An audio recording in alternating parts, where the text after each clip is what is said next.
많은 사람들을 만나게 되잖아요. 그래서 막 사람들에 대해서 만나서 얘기할 때 이렇게 얘기하는 경우가 저희가 많아요. 어제 미숙이, 말자, 영숙이, 금순이 만났는데 좋은 시간 보냈어 이렇게 얘기하고 그런데 말이야 미숙이가 이렇게 저희가 얘기를 할 때가 있어요. 그죠? 그런데 미숙이가 라고 얘기하면 미숙이한테 뭐 특별한 일이 있었다거나 아니면 미숙이하고 우리하고 특별한 관계이기 때문에 그런데 미숙이가 라고 얘기하는 거예요. 저희가 이제 2장 4절을 읽을 텐데 앞에 1장에 나왔던 그 내용들이 다시 한번 반복되고 왜 똑같은 얘기를 쓰셨을까라고 생각하게 되실지 모르겠어요.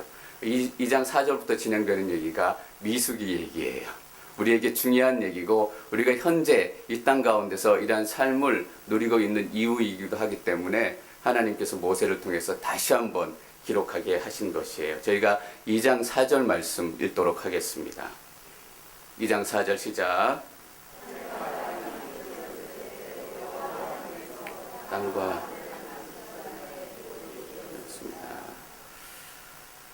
땅과 하늘을 만드시던 날의 기록이 이렇습니다. 사실은 1장 1절에 나왔던 내용하고 동일한데 왜 같은 내용을 반복을 하시는가? 사실 2장 4절에부터 3장까지 말씀은 성경에서 가장 중요한 대목이다 라고 여러분들 생각하셔야 됩니다. 광야에 서 있는 이스라엘 백성들이 왜 광야에 서 있게 되었으며 그들이 광야에서 앞으로 이루어 나가야 될 소명은 무엇인가? 동일하게 우리가 이 땅 가운데 이러한 모습으로 살아가고 때로는 아픔 때문에 병 때문에 때로는 가난 때문에 질병 때문에 어려움을 겪게 되는 그 모든 일들에 대한 가장 기본적인 이유가 2장과 3장에 나와 있기 때문입니다. 그래서 크리스찬이 아닐지라도 인생에 대해서 진지하게 생각하고 인생에 대해서 심각하게 연구하고 고민하는 모든 사람이라면 반드시 창세기 2장과 3장은 읽어야 합니다. 인생의 현재 모습에 대해서 이만큼 명쾌하고 자세하게 설명해 주고 있는 학문이 없기 때문입니다. 2장과 3장 말씀을 계속 나누게 될 텐데요. 2주 만에 끝날 수도 있을 것 같고 또 3주가 더 걸릴 수도 있을 것 같고 하나님께서 우리 가운데 말씀하시는 대로 제가 좀 오픈해서 여러분들하고 얘기를 나누려고 합니다. 하늘과 땅이 창조됐을 때 여호와 하나님께서 땅과 하늘을 만드시던 날에 기록이 이렇습니다. 그리고 설명이 나오고요. 창세기 1장 2절 3절에 나왔던 그런 모습의 설명이 나오고 7절 말씀이 또 이제 기록이 되죠. 저희가 7절 말씀 같이 읽도록 하겠습니다. 7절 시작.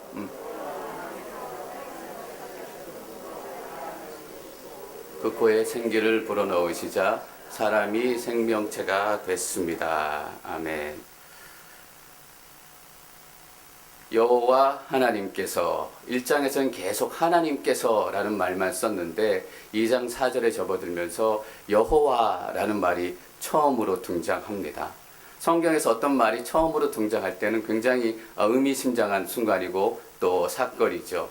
여기서 여호와 하나님께서라고 등장을 하는데 하나님은 창조주 하나님의 주권과 권능과 높으심을 강조하는 표현입니다. 여호와는 약속하시는 하나님, 언약의 하나님의 모습을 강조하는 하나님의 또한 측면입니다. 우리가 왜 여호와도 만나야 되고 하나님도 만나야 되는가? 하나님이 창조주 하나님이십니다. 제가 우리 신앙생활을 생각해 볼 때 우리 신앙생활이 하나님께서 원하시는 만큼 왜 능력과 힘이 없을까? 늘 찬양하고 있는 것 같은데 늘 하나님을 높이고 있는 것 같은데 창조주 하나님은 높이지만 우리가 언약의 하나님을 만나지 못했기 때문입니다. 저 하늘 멀리서 이 땅을 지으시고 다스리는 하나님께서 우리 가운데 임하시고 다스린다라는 것은 인정하지만 내 삶 가운데 언약의 하나님으로 다가오시는 여호와를 만나지 못했기 때문입니다. 그래서 우리가 동일하게 주신 성경 말씀이지만 성경 말씀 가운데서 하나님의 놀라우심과 권능을 물론 배워야 할 것입니다. 그러나 말씀을 읽으면서 우리는 반드시 이것은 내게 주시는 말씀이다. 이거는 내게 주시는 언약의 말씀이다 라는 그런 순간들이 있어야 할 것이라고 믿습니다. 개인적으로 주시는 언약의 말씀들, 이것이 나에게 말씀하신다 라는 것이 나에게 느껴지지 않으면 공감되어지지 않으면 하늘과 땅을 창조하셔서 이 땅을 지으셨지만 나의 삶과는 여전히 아무도 없는 하나님으로, 엘로힘 하나님으로 머물고 마는 것입니다. 전 여러분들이 엘로히 하나님뿐만 아니라 여호와 하나님도 만나시기를 축원합니다. 제가 성경을 읽다가 저에게 주시는 말씀이 있었습니다. 제가 목회하면서 평생토록 붙들고 가는 말씀인데요. 에스겔 3장 17절 말씀입니다. 이것은 제가 목사가 되기도 전에 또 하나님을 더 깊이 만나기도 이전에 어느 날 이 성경 말씀이 제게 임했고, 이게 하나님께서 내게 주신 언약의 말씀이구나 라는 것을 제가 딱 깨닫게 됐습니다. 에스겔에게 하나님께서 이렇게 말씀하세요. 인자 내가 너를 이스라엘의 파수꾼으로 세웠으니 내 입에서 나오는 내 말을 듣고 내 경고를 그들에게 전하라 라는 것입니다. 여러분 앞에서 하나님의 말씀을 증거하고 하나님의 마음을 같이 나누는 것, 이것이 하나님께서 내게 주신 소명, 여호와 하나님의 말씀이구나 라는 것을 제가 인정하고 받아들이게 되는 것입니다. 제가 목회자로서 말씀을 준비할 때 어떤 메시지를 포커스를 맞춰서 준비할까, 어떤 목사님들은 치유의 말씀 또 회복의 말씀들을 많이 전하시고 어떤 목사님들은 또 다른 은혜의 말씀들을 다 전하시는데, 하나님께서 한 사람의 목회자로서 내게 원하시는 메시지는 무엇일까?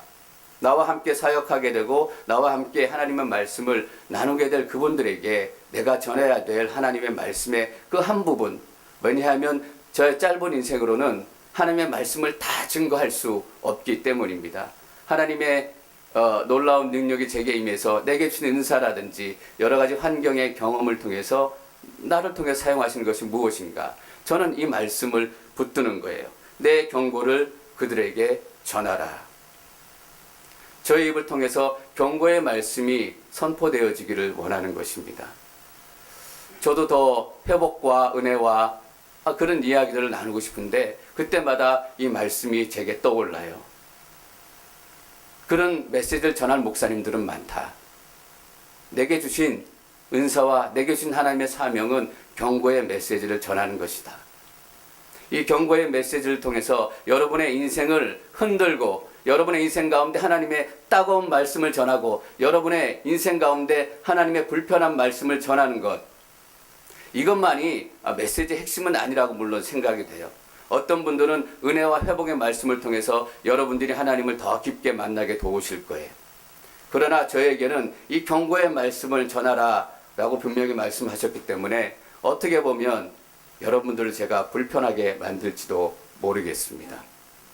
제가 불편하다고 느껴지실 때마다 하나님의 사역을 잘 감당하고 있다라고 여러분들이 생각해 주셨으면 좋겠습니다. 여호와 하나님, 야훼 하나님을 만나야 하는 것입니다. 우리가 투표를 통해서 대통령을 뽑지만 그 대통령이 우리의 대통령이 되기 위해선 그 대통령이 우리 동네에 다리도 놔줘야 되고 우리 동네에 신장로도 놔줘야 되고 그래야 우리 대통령이 되는 거잖아요. 여러분들이 그렇게 하나님을 경험하셔야 하는 것입니다. 한 사람 한 사람에게 동일한 하나님, 한 사람 한 사람에게 또 다른 약속을 주시는 하나님.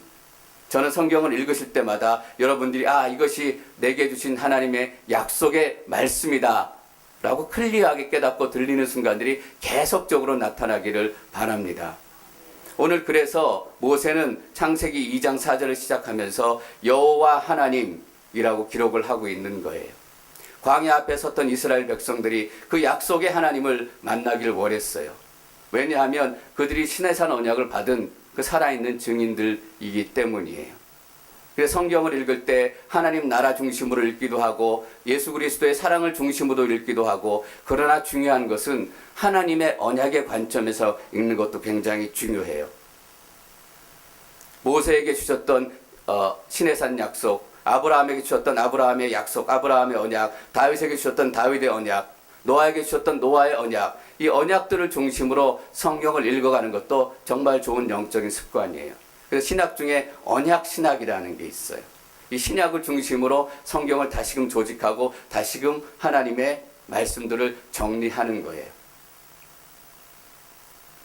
여호와 하나님께서 2장 7절 저희가 좀 전에 읽었습니다. 여호와 하나님께서 땅에서 취하신 흙으로 사람을 빚으시고, 여기까지는 동물들하고 지은 게 똑같아요. 땅에서 사람을 짓고 땅에서 사람을 만드시고 여기까지만 있다면 저희가 동물들하고 똑같은 인생, 동물들하고 똑같은 삶을 살아야 되는 그런 인생이었을지도 몰라요. 그런데 우리가 동물들하고 다른 게 무엇인가? 그 이후의 이야기, 저희가 2장 7절 말씀을 다시 한번 같이 읽도록 하겠습니다. 2장 7절 시작. 사람을 빚으시고 그 코에 생기를 불어 넣으시자 사람이 생명체가 됐습니다. 생기를 불어 넣으시자 사람이 생명체가 됐습니다. 생기, 여호와의 호흡, 하나님의 호흡, 하나님께서 이렇게 여러분 가운데 하나님의 호흡을 불어 넣으셨습니다. 여러분은 여러분의 숨을 쉬는 게 아니라 하나님의 숨을 쉬고 계신 것입니다. 내가 하나님의 숨을 쉬고 있다. 이 순간 이 호흡 한 호흡 한 호흡이 하나님의 호흡이다 라고 생각을 하면 우리 순간 인생의 한순간 한순간이 얼마나 귀하고 값어치가 있는지 모릅니다. 하나님의 호흡을 내쉴 때마다 하나님의 일들이 일어나야 되고 하나님의 호흡을 들이실 때마다 하나님의 역사가 우리 삶 가운데 나타나게 되는 것입니다. 여러분 기억하십시오. 여러분이 쉬시는 숨은 여러분의 숨이 아니라 하나님의 호흡입니다. 하나님의 호흡을 우리 가운데 부르시고 하나님의 생기를 우리 가운데 부으시고 하나님의 영을 우리 가운데 부으셨습니다. 이것이 우리 인생의 진짜 모습인 거예요.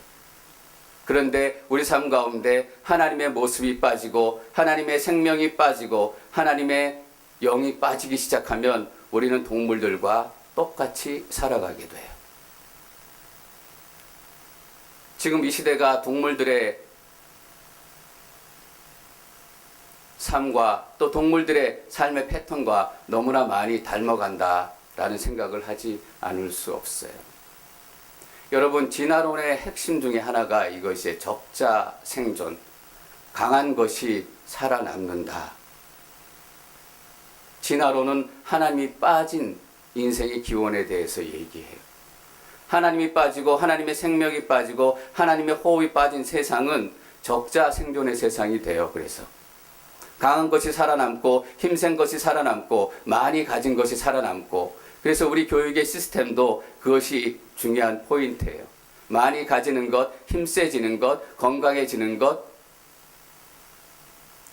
많이 가지면 가질수록, 힘이 세지면 세질수록, 건강해지면 건강해질수록 우리 사회가 어떻게 변하고 있는지 굳이 설명하지 않아도 우리는 너무나 잘 알 수 있습니다. 우리의 인생도 마찬가지예요. 하나님이 빠진 인생은 생명이 없는 인생, 살아있는 것 같지만 죽어있는 인생이에요. 그래서 에스겔 37장에서 에스겔에게 하나님께서 이렇게 말씀하세요. 여러분, 에스겔 37장은 또한 굉장히 중요한 장이에요. 마른 뼈가 모여있는 골짜기에 하나님께서 에스겔을 데리고 그곳까지 가세요. 마른 뼈들이 쫙 죽어있는 거예요. 그 마른 뼈들이 무엇을 상징해요? 하나님 없이 살아가고 있는 이스라엘의 인생을 얘기하는 거예요. 하나님 없이 살아간다면 우리도 마른 뼈와 같이 살아가는 죽은 인생이나 다름이 없는 거예요. 그런데 하나님께서 에스겔에게 명령하시길 어떻게 명령하시느냐? 저 마른 뼈들에게 너가 대언을 해서 생기야 사방에서 불어와서 저 마른 뼈들에게 들어가라 라고 명령을 하세요. 그래서 에스겔이 그렇게 선포해요.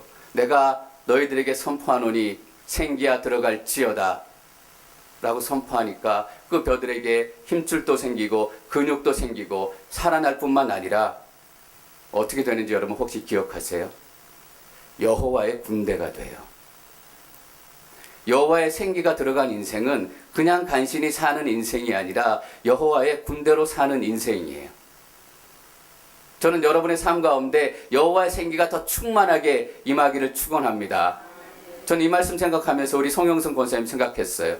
그 약한 뼈 가운데 생기가 들어가서 근육이 생기고 힘줄이 생기고 다시 일어나 걷게 되고 이전처럼 더 건강하게 하나님의 교회를 섬기고 하나님의 나라를 섬기게 될 것이다. 여호와의 생기란 그런 것이에요.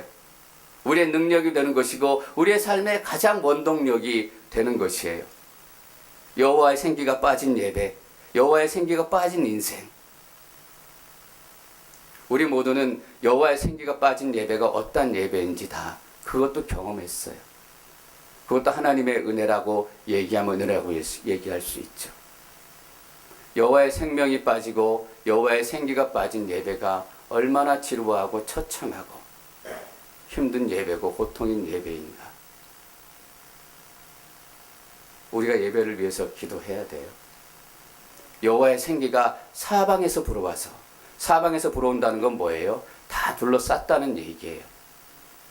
날마다 성령의 역사가 나타나고, 날마다 성령의 움직임이 나타나고, 날마다 우리 개인적인 삶 가운데도 여호와 하나님의 놀라운 역사가 나타나는 것. 하나님께서는 사람을 그냥 짓지 않으시고 하나님의 호흡으로 지으셨습니다. 여호와 하나님께서 동쪽에 에덴의 동산을 만드시고 손수 빚으신 하나님을 거기에 두셨습니다. 여호와의 생기가 들어간 살아난 사람이 살아야 할 곳은 어디인가? 에덴 동산입니다.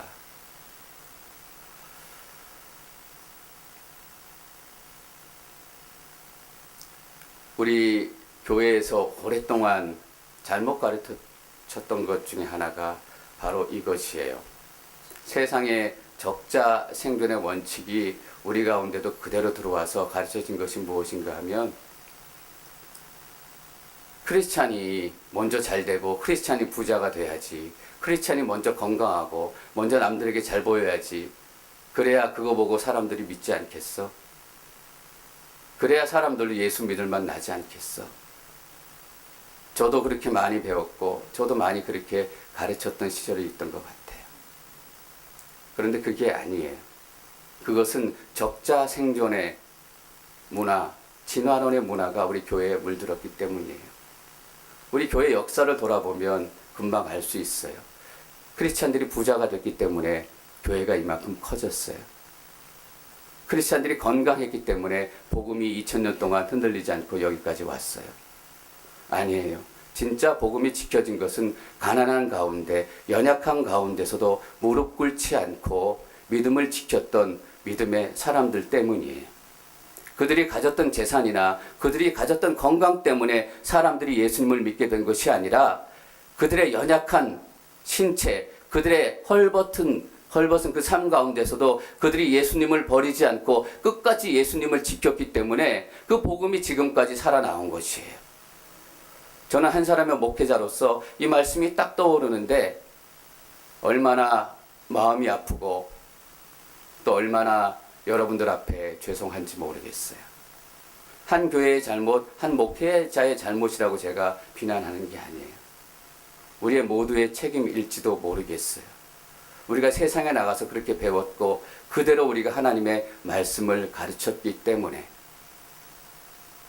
우리의 가난함 가운데, 우리의 연약함 가운데 하나님이 증거되어지고 하나님의 놀라우심이 나타날 때 진짜 그 모습을 보고 사람들이 예수님을 믿게 되는 거예요. 여러분 혹시 오해하지 마세요. 우리가 가난하게 살아야 된다, 우리가 병들어서 살아야 된다, 그렇게 얘기하고 있는 게 아니에요. 하나님의 생기가 우리 가운데 임하게 되면 우리의 가난함도, 우리의 연약함도, 우리의 약함도 문제가 되지 않는다라는 거예요. 그래서 저는 여러분들에게 몇 번이고 부자 되는 것이 여러분들의 인생의 목표가 되지 않았으면 좋겠습니다. 그냥 건강한 것이 여러분들의 인생의 목표가 되지 않았으면 좋겠습니다. 우리가 하나님의 말씀대로 하나님을 따라서 살다 보면 하나님께서 필요한 만큼 주세요. 필요한 건강만큼 허락해 주세요. 우리는 그 세상 문화의 가르침과 진화론의 테두리 안에서 벗어나야 하는 것입니다. 여호와께서 생기로 사람을 지으시고 동쪽에 에덴 동산을 만드시고 손수 빚으신 사람을 거기에 두셨습니다. 에덴 동산이라고 그러는 것은 강 사이에 있는 비옥한 지대를 얘기해요. 그래서 여기 창세기 여기 뒤편에 좀 읽다 보면 4가지 강의 이름이 나오잖아요. 왜 강의 이름을 아무 도움도 안 될 것 같은데 이렇게 자세하게 써놨을까? 강 사이에 있다라는 것을 얘기해 주고 싶은 거예요. 에덴 동산은 강 사이에 있었기 때문에 너무너무 풍족하고 너무너무 비옥한 땅이고 일하기 위해서 애쓰고 힘들고 다툴 필요가 없다라는 것을 얘기해 주고 싶은 것이에요. 생명이 넘쳐흐르는 땅, 소망이 넘쳐흐르는 땅, 정말 하나님께서 허락하신 모든 축복이 충만하게 넘치는 땅이 에덴 동산이다라는 얘기예요. 그래서 강사의 비옥한 평야를 가르치는 이 에덴이라는 말이 기쁨이라는 말로 바꾸어졌어요. 에덴 동산은 무엇인가? 하나님의 기쁨이 임하는 동산이에요. 여러분들 한번 상상을 한번 해보시겠어요? 이스라엘 백성들이 물 한 그릇 없는 그 광야에서 이 강이 철철철철 흐르는 비옥한 땅 에덴 동산에 대해서 얘기 들었을 때 우리가 꿈꾸는 그런 에덴 동산의 느낌과는 달랐을 거예요. 물이 있다, 강이 있다, 그것도 4개나 있다라는 사실이 그들에는 생명처럼 느껴졌을 거예요. 젖과 꿀이 흐르는 땅으로 가라. 처음에 출발할 때는 젖과 꿀이 흐르는 땅이 어떤 의미인지 잘 몰랐을 거예요. 근데 광야에서 물 한 그릇 없이 밥 한 그릇 제대로 없이 살아가다 보니까 젖과 꿀이 흐르는 그 땅이 어떤 땅인지 그들이 생각하게 된 것이에요. 그 동산에 사람들을 주셨습니다. 제 발음이 조금 이상하죠. 제가 이가 오늘 좀 아파가지고 발음이 잘 안 나와서 죄송합니다. 여러분들 좀 양해해 주시고 들어주셨으면 좋겠어요. 사람을 에덴 동산에 두셨는데 이 에덴 동산에 두셨다라는 말이 정말 재미있고 의미 있는 말이에요. 뭐냐 하면 이 두셨다라는 말이 안식하다라는 말이에요. 고생하고 일하라고 에덴 동산에 두신 것이 아니라 안식하라고 에덴 동산에 두신 거예요. 7째 날에 하나님께서 무엇 하셨어요? 안식하셨잖아요. 하나님하고 같은 영적인 코드를 갖기 원하셨어요. 늘 우리는 다르게 가잖아요. 하나님은 여기 있는데 나는 여기 있고 하나님도 안식하시는 그 땅 가운데서 우리도 안식하기를 원하셨던 거예요. 근데 여러분, 안식이 어떤 의미라고 말씀드렸어요? 하나님의 통치잖아요. 하나님에게 안식이 하나님의 통치라면 우리에게 안식은 무엇일까? 하나님의 통치를 누리는 거예요. 하나님의 통치를 진정으로 누릴 때 우리는 쉬었다라는 기분을, 또 우리 진짜 육신도 회복되어지는 그런 역사들이 나타나요. 여러분, 이렇게 집회에 가가지고 한 1시간, 2시간 막 소리 지르고 막 예배하고 찬양하고 난리치고 나면 속이 시원하시죠? 그게 막 소리 질렀고 우리 감정이 다 해소됐기 때문에 속이 시원한 게 아니라 그 가운데 하나님의 통치가 우리 가운데 임했기 때문에 우리가 안식을 누린다라는 증거예요. 감정적으로 해방된 것이 아니라 속이 시원해진 것이 아니라 하나님 앞에서 행하는 그 모든 일들이 우리 가운데 안식을 가져온다라는 거예요. 여러분 진짜 쉬고 싶으세요? 하나님의 통치를 누리세요. 근데 우리는 무조건 통치받는다라고 얘기하면 기분 나빠요. 왜냐하면 우리가 경험했던 통치는 그것이 아니기 때문에. 이제 3장 지나서 4장, 5장, 6장 계속 11개까지 나오면 사람들이 다스리는 시대가 나와요. 왕이 다스리고 권력자가 다스리고 그들이 통치하는 시대가 나타나게 되는데 그 핵심은 무엇인가? 통치받는 사람들을 핍박하고 빼앗고 힘으로 억누르고 때리는 거예요. 우리가 삶 가운데 경험했던 통치의 모습이 다 그런 거라니까요. 통치하면 매맞고 빼앗기고 억눌리고, 그런데 하나님께서 행하시는 통치는 그런 통치가 아니다라는 거예요. 요순 시대라는 말을 여러분 기억하실지 모르겠어요. 중국의 사사기에 나오나 뭐 그렇게 나오는데 실제로 있었던 왕은 아닌 것 같고 그러한 왕을 기대했던 중국 백성들의 마음을 반영했던 것 같아요. 핵심은 뭐예요? 요라는 왕이 있었는데 그 왕이 백성들이 잘 사나 보려고 나가서 나라에 대해서, 정치에 대해서, 또 왕에 대해서 물어보니까 그 사람들이 나라에 대해서도 많이 모르고 왕이 누군지도 모르고 그냥 평안하게 살고 있다라는 거예요. 통치받고 있음에도 내가 통치받고 있구나라는 것을 깨닫지 못하고 그 통치를 누리고 있는 것. 그것이 성경에 나오는 통치의 모습은 아니지만 어느 부분은 하나님의 통치와 많이 닮았다라는 생각을 해요. 하나님께서 우리 가운데 임하시고 우리를 다스리기 시작하시면 우리는 통치받기 때문에 억울합니다 라고 얘기하는 것이 아니라 통치받고 있기 때문에 행복해요. 하나님의 다스림을 받고 있기 때문에 행복해요. 통치라는 말이 불편하고 부담스러우니까 요즘에는 임재라는 말을 많이 써요. 그렇죠? 임재라는 말도 좋은 말이에요, 분명히. 그러나 통치와 임재라는 말을 들을 때 분명히 우리는 임재라는 말이 더 영적이고 더 의미 있게 들리고 더 편안하게 들려져요. 우리가 경험한 통치가 다 왜곡되어지고 깨어진 통치이기 때문에 저는 이 시간 이 예배 가운데 하나님의 임재가 충만하게 임하기를 축원합니다. 또한 여러분의 삶 가운데 충만하게 임하기를 축원합니다. 하나님께서 여러분들을 다스리세요. 다스림을 누리세요. 여호와 하나님께서 그 사람을 데려다가 에덴 동산에 두셔서 동산을 일구고 지키게 하셨습니다. 예, 물론 동산이 더 풍성한 동산이 될 수 있도록 일구고 지키고 이러한 노동의 필요가 있었을지 모르겠어요.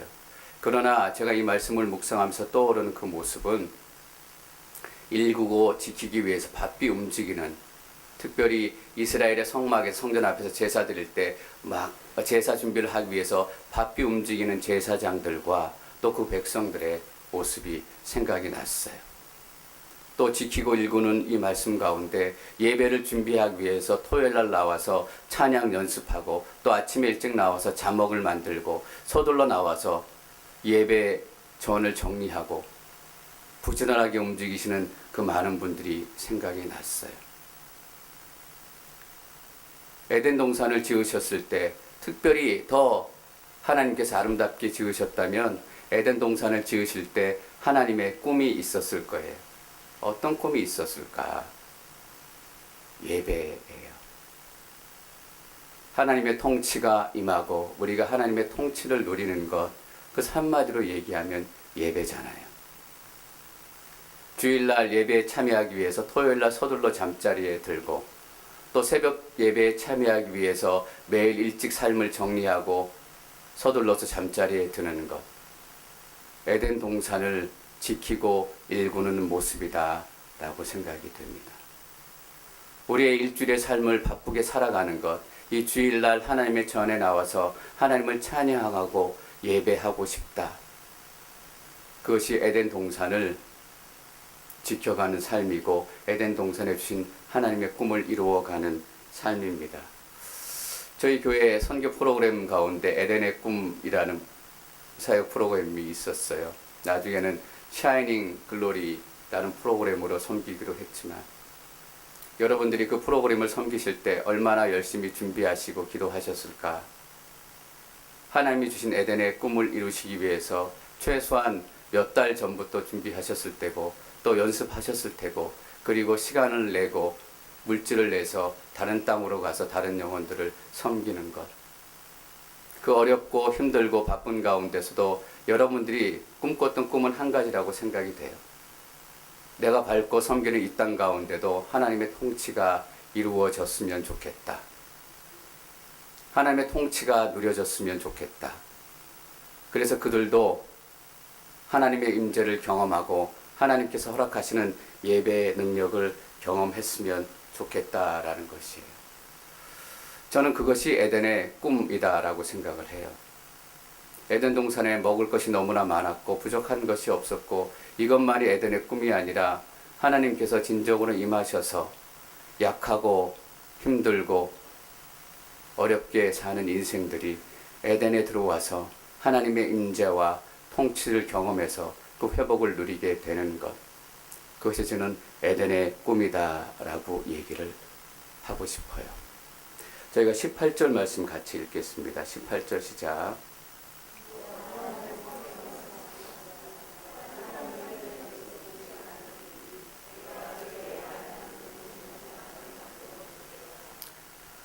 예, 하나님께서 분명히 말씀하고 계세요. 혼자 있는 것이 좋지 않다.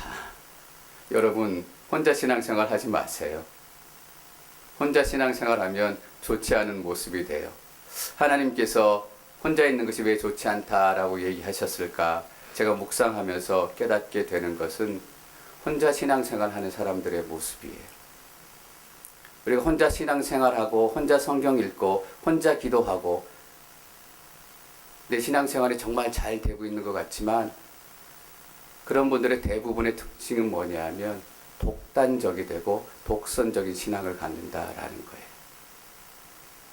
진리는 배타적이지만 우리의 삶이 배타적이 돼서는 안 되는데 혼자서 하나님의 말씀을 읽고 연구하고 기도하다 보면 우리의 삶 자체도 배타적이 되는 거예요.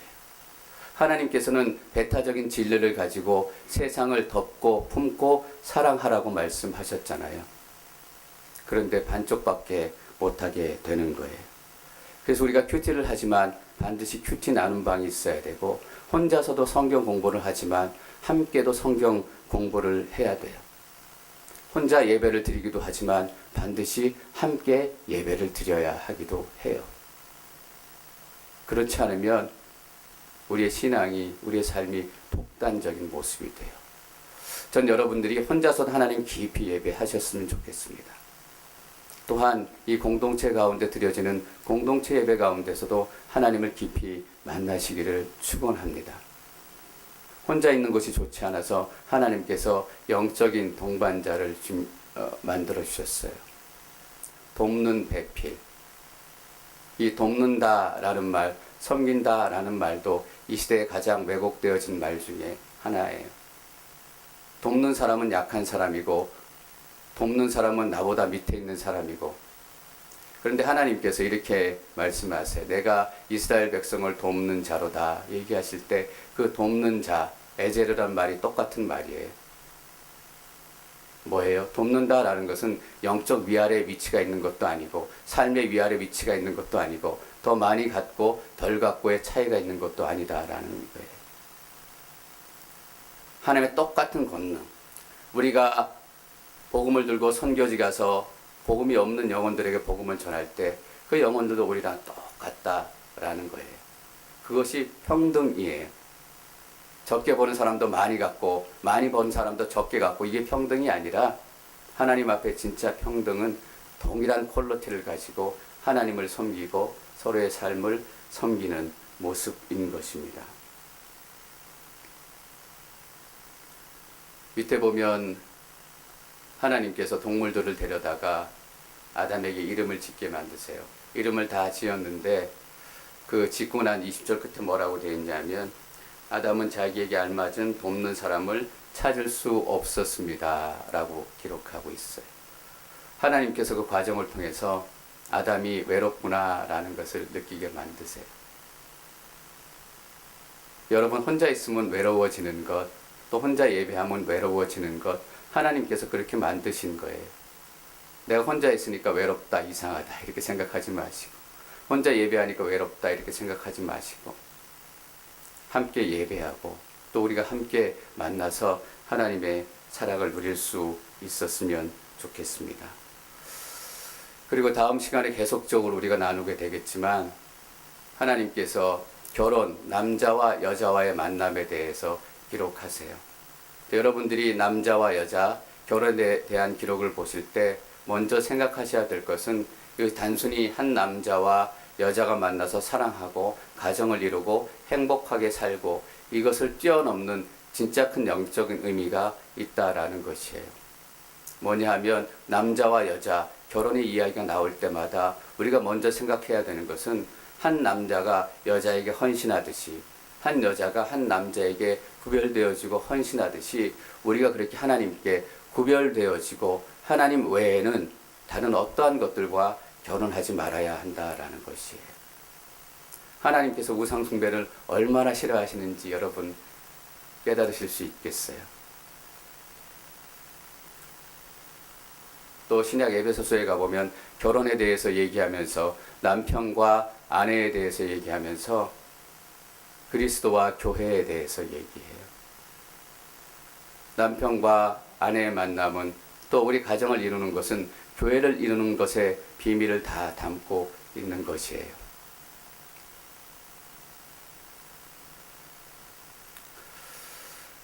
오늘 조금 말씀을 일찍 마칠게요. 전 여러분들이 함께 모여서 예배할 수 있었으면 좋겠어요. 그것이 하나님의 뜻이에요. 하나님께서 에덴 동산에 여러분들을 두신 이유, 에덴 동산은 예배 지성소예요. 성막의 지성소를 만드셨던 것처럼 이 큰 땅을 만드시고 그 땅 가운데 에덴 동산을 구별하셔서 아담과 하와를 거기에 두신 목적이 무엇인가? 예배의 지성소를 이 땅 가운데 이루시기를 원하셨기 때문이에요. 그래서 이스라엘 백성들이 출애굽하고 나서 가장 실제로 먼저 한 것이 성막을 만드는 것이죠. 이 땅 가운데 에덴의 꿈을 회복하시기 위한 하나님의 그 안타까운 마음이 그곳 가운데 있는 것이고, 예수 그리스도를 통해서, 십자가를 통해서 그 에덴의 꿈이 이루어지기를 원하셨던 거예요. 우리가 단 일생에 한 번이라도 지성소의 예배를 경험한다면 우리 인생은 지금과 달라질 거예요. 여러분, 에덴의 꿈이 여러분 가운데 이루어지기를 축원합니다. 여러분의 삶의 그 자리가 에덴 동산이 되기를 축원합니다. 하나님 안에서 안식하십시오. 하나님 안에서 더 깊이 예배하십시오.